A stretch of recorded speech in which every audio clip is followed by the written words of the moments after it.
Well, look at you, smiling all happy. I mean, I had a good morning so far, so it's a good day today. I wonder what's on today's list of what to do today. Aren't we supposed to review a movie today? Actually, yeah. So, what's the movie? Black Beauty from 1987. Black Beauty? Ain't that like a girl's show? No, not really. This one is more manly. And besides, the way that the creator wants us to explain it is, very different. So, how does this work? Don't worry about that. The creator will take it from here.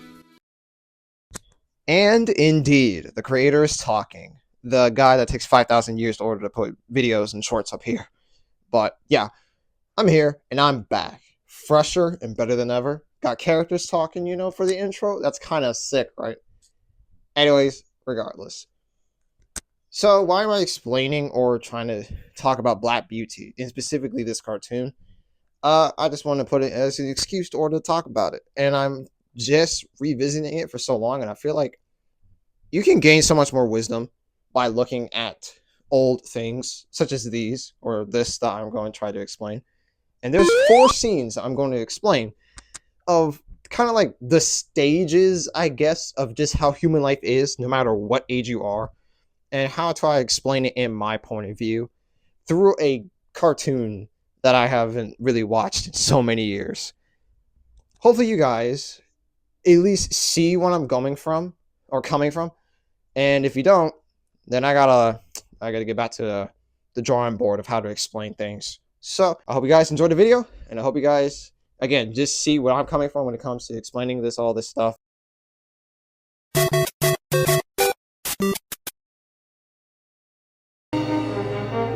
I thought I told you to clean out that horse stall. I am, Mr. Manley. I was picking up some fallen grain. Don't want to waste any. Seems to me that you're a liar, as well as being lazy.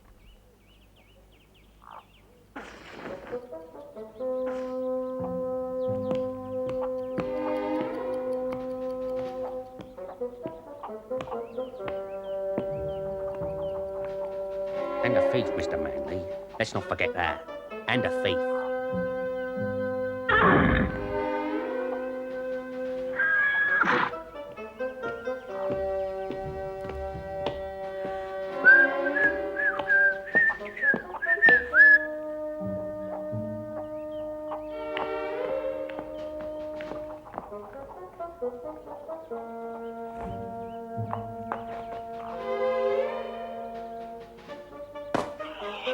Filcher, you didn't see my watch around here, did you? No, Mr. Manley. But if I do, I'll bring it straight to you. Ouch!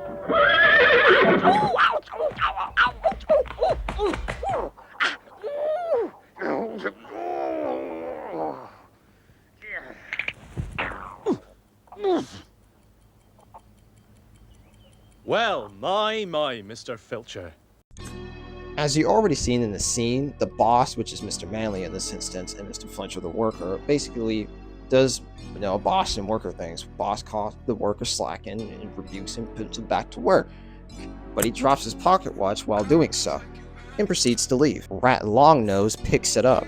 After the man walks off of the barn, as you can clearly see, the horses look back, and Mr. Fletcher says something very obvious of his character. Thief, Mr. Manley.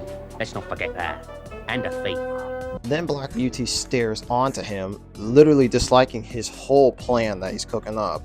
And he proceeds to cook up his whole plan with the other 2 already inside of the barn. Mr. Manley then proceeds to give him the thing that he needs to order to finish the job. Then the long-nosed freak, thinking he's slick, tries to throw the thing on the other side and laughing himself, thinking he got something big for that day, until his boss basically asks for his pocket watch. He lies and says no, and he will bring it to him wherever he finds it. Then the horse's plan then starts to execute, with Merrylegs doing what he likes to do best. Manley sees Flincher reacted to the pain that he just received from the horse's content move. Then Ratface proceeds to get his hat back from the ground. Black Beauty sees his opportunity, snatches the watch back, and completely embarrasses him. To explain why this chapter is knowledge and experience, I'm going to use the person A and person B scenario. Person A has a ton of experience in the fast food business. Flipping burgers, taking people's orders from drive-thru, doing all this and all that, right? Dropping down fries, knowing how to clean, etc. Person B basically kind of just researches on his computer almost all day, right? He sits down, types whatever he wants to know, and he gets the information and then does it over and over again till he's satisfied. Which of these people or persons does gain more knowledge and experience over time?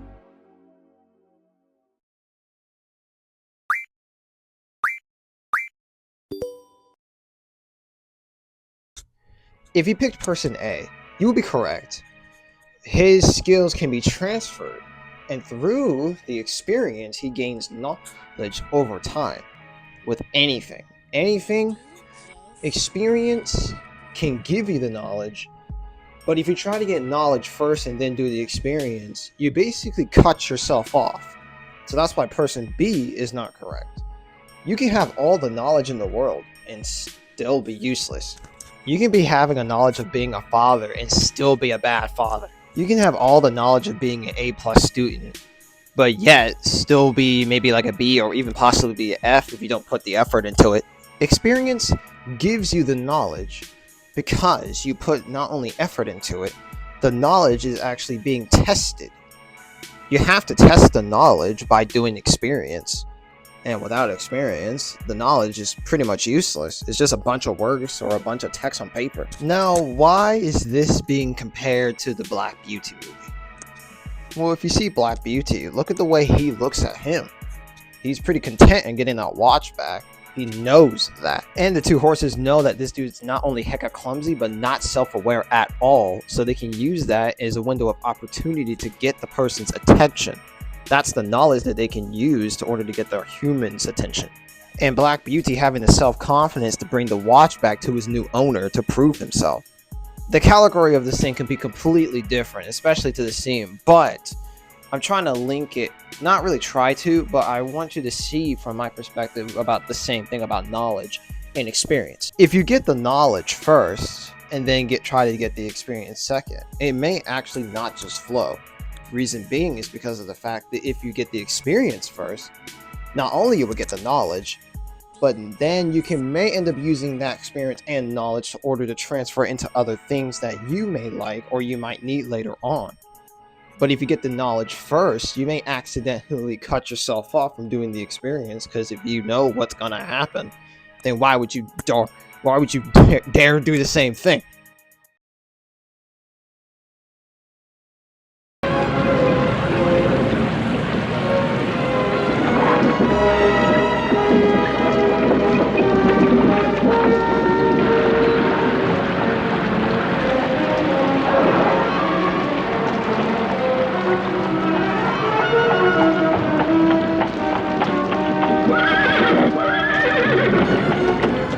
Come on, Beauty! Get up there! Pull, why don't you? Not again! He's most disappointing! I wouldn't trust him with Polly! The horse is a coward! I'm not a coward. If only I could make them understand. Something is wrong. Terribly wrong. Come on, Beauty, don't let me down. Not in front of the squire. Come on, I'll lead you. There, Beauty. Come on. Drive him, Manly! Use the whip if need be! We must get across! No, not the whip. I'm trying to help, to warn you. Oh, who's there? Squire Gordon! Don't try any further. The bridge is unsafe. The current is so swift it's undermining the pilot. John, what's he say? I'm not sure! Something about the bridge!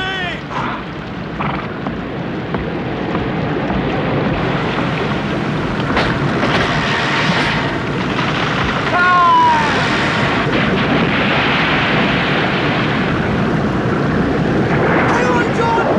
In heaven's name, hang on! I can't reach!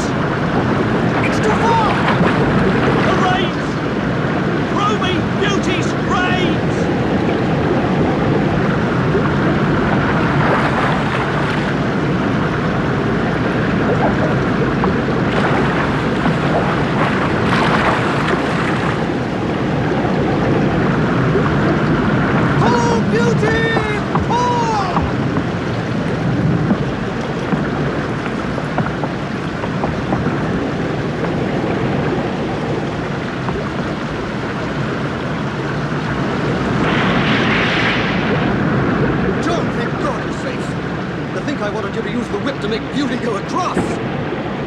Beauty could sense the danger.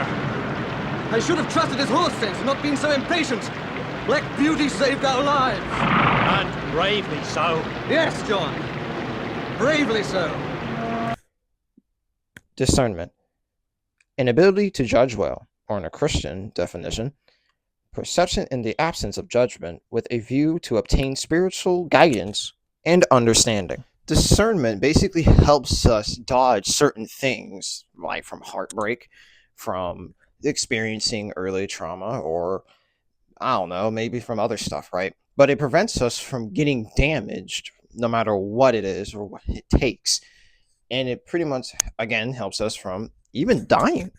It prevents us from getting damaged or even getting killed, just like I said already before.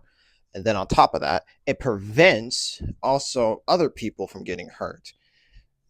It can even it saves lives, it saves animals, humans, time, and even yours. It's pretty helpful in order to have discernment, to say the least. In the scene that you just saw, Black Beauty immediately just stops the whole cart from moving. They trying to make him go through, but he backs up. The guy thinks he's just being cowardice and not going through. And Black Beauty basically gives his thoughts on that. I'm not a coward. If only I could make them understand. Something is wrong. And again, as you can see from the scene, the bridge is about to break if anything goes on it. Black Beauty is trying to do his best in order to prevent the humans from doing such stupidest moves. And the humans, again, especially us as human beings, resist and tries to even threaten to use the whip on him. No, not the whip. I'm trying to help, to warn you. The guy from way earlier, when it comes across it, tries to explain something to them, but the rain making it so deafening, they can't hear it. The father wants to know what he was talking about, but Marley immediately goes to the other side that Black Beauty tries to warn him not to do so. And as you can see, that cost him. The father proceeds to jump out, rushes in towards him so he can get him out of the rushing waters of this rainforest of the hexscape. Then is way too far to order to just normally grab one of another. Manly then suggests to order to get Beauty's raised to order to help him up, which the father proceeds to grab. As he dearly hangs on, the father throws the Beauty's raised to order to get him out of there. Manly grabs it in a hurry before he can get swooped off, and with the help of Beauty's powerful strength, able to yank him out of the waters before, the independent doom almost killed him. Then the father immediately shows his apology by explaining I think I this. wanted you to use the whip to make Beauty go across. Beauty could sense the danger. I should have trusted his horse sense and not been so impatient. Black Beauty saved our lives. That's what the power of discernment can do for us human beings and for animals. Animals can basically do this, especially horses, but us humans can gain it basically just like this, through experience and through the knowledge. Well, mainly through experience, especially through the scene that we just watched, but still, it's the same thing. It translates from the first one to the second one now.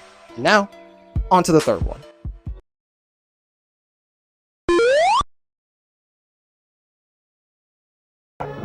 We need to warm him up. You cover him with some blankets, and I'll make up some warm mash. Don't worry, lad. We'll have Beauty back on his feet in no time. It's all my fault. I left him uncovered last night. Beauty is very sick, but he's a young horse with a strong heart. Take courage, lad. I remember the old gypsy spoke of courage. She said courage takes a strong heart and a thinking head, and I didn't think.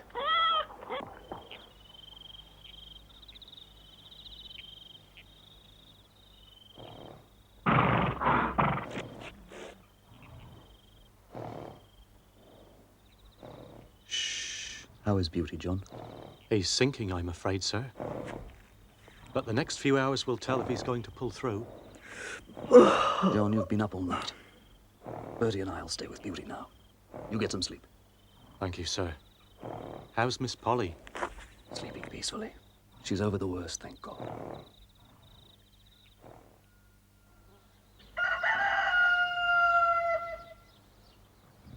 Beauty, I want to see Beauty.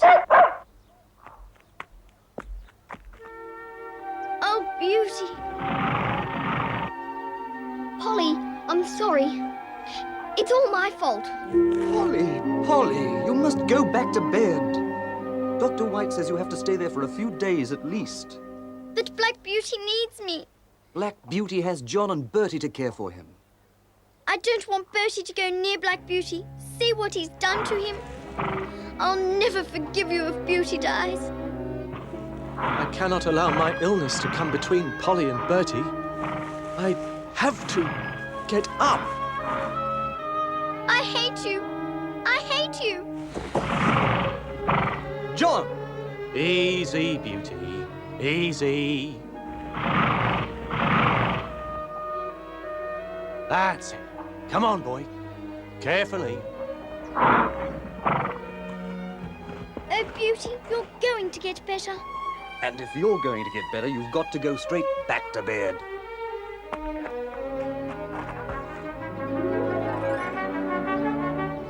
Yes, Miss Polly. Seeing you was just the tonic Beauty needed. Bertie and I can look after him now. Polly, I'm going to try very hard. I do love Black Beauty, you know. I know you do, Bertie. Don't worry, sir. He'll be all right now. Thank you, John, for everything. Goodbye, Black Beauty. Mr. Manley, do you trust me to help care for Black Beauty? The important thing is that Black Beauty trusts you to care for it. Taking responsibility is a responsible thing to do, yes, but taking responsibility differs when it comes to situations, especially when it comes to us as human beings. Taking responsibility is basically taking an anvil that is specifically yours or not, and it depends on how heavy the anvil is. It could be light, heavy, or absolutely 1,000 tons. And it is specific. And if you choose to carry somebody else's, that drags you down even further, let alone slows you down from your progress to whatever you're doing. It's a responsible thing to do, but it depends on the situation / thing that you have done. It's better off to carry your anvils than to somebody else's, especially if their anvil's 10 times heavier than yours. In this scene, you see that Black Beauty is basically not in any good state, and they decide to try to recover or help him get up. Manley tries to cheer up Bertie, which is the sun in the blue, by the way, in order to just take courage. Don't worry about it so much. But as you can see, Bertie is taking responsibility right off the bat because he didn't look after him or even put a blanket on him that night. But Manley here is trying to cheer him up and try to prevent him to carry that anvil too much. Then Bertie is reminded about what it is to take courage. It takes a strong heart and a thinking head, and I didn't think. Everyone sleeps in the barn that night, and while Black Beauty tries to recover from the sickness he's going through, the father walks in. He's trying to be quiet about it and asks about how the black horse's state is, and, well, they're saying that he's not going too well. The next day, it will show if he could pull through or not. The father tells him that he can even sleep for now, and he will take over his place, while Manley asks about the daughter. And the daughter is over the sickness, thank goodness. In the morning arises, and then Polly, which is the daughter that I explained, is rushing over to see Black Beauty, only to see Black Beauty in a sickened state, shaking and trembling. Bertie trying to take responsibility and saying that it is his fault. But the father is just trying to be more cheerful about the situation, saying that it isn't. Polly taking that answer already from Bertie and blaming him for the whole thing. But Black Beauty is getting the strength that he needs to order to get up and doesn't want the two kids to order to be in forever in a discord. Then he finally gets up with the strength that he has, and Manley and the father, seeing that he's getting up, telling him to go a bit slowly, not too fast. The children getting lightened up from the situation, and Manley telling him to slow down. And then he proceeds to eat the little porridge that they gave him way before when it came to him recovering. The father trying to use the situation to get Polly back to bed, telling her to get her strength up. Manley then explains that Polly's existence was actually just enough for Black Beauty to order to gain his strength back. Bertie explains that he does love Black Beauty and trying to take responsibility for him. And she knows the same. The father thanking Manley, or John in this instance, for everything that he has done for him. And Bertie again asking him to see if he can take responsibility for him. But Manley, or John in this instance, tells him something different. Thing is that Black Beauty trusts you to care for it. Taking responsibility is a lot of courage. Takes a lot of courage to order to do it because it prevents you from running away from the situation in hand and forces you to fight it forces you to encounter it, take it in. Not in the way of taking the whole situation to yourself, but if you have a part in it and you've done something wrong, it forces you to make you realize that, hey, it's my fault, sorry about that, and accept.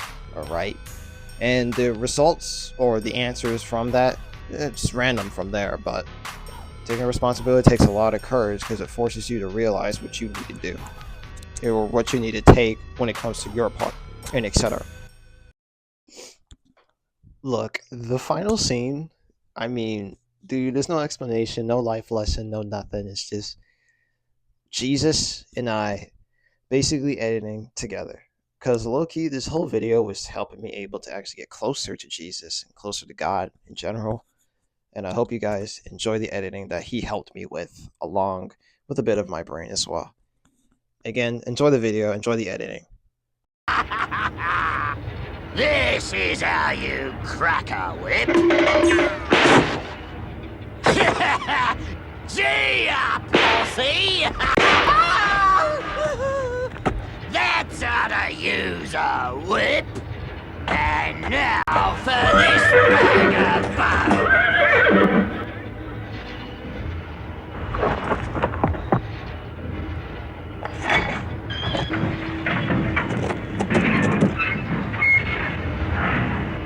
Pull, you bag of bones! Pull!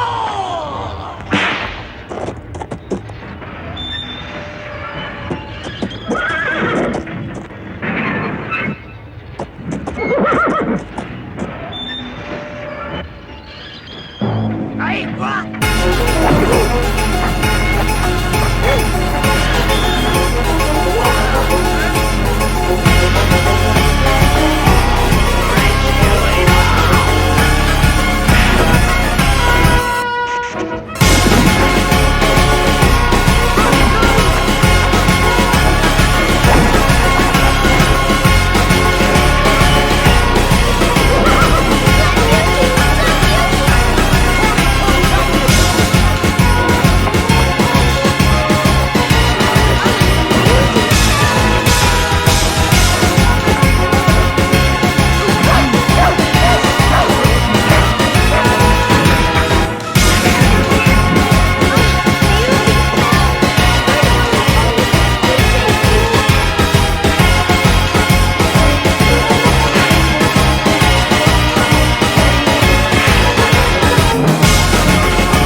We'll let the constable take care of you.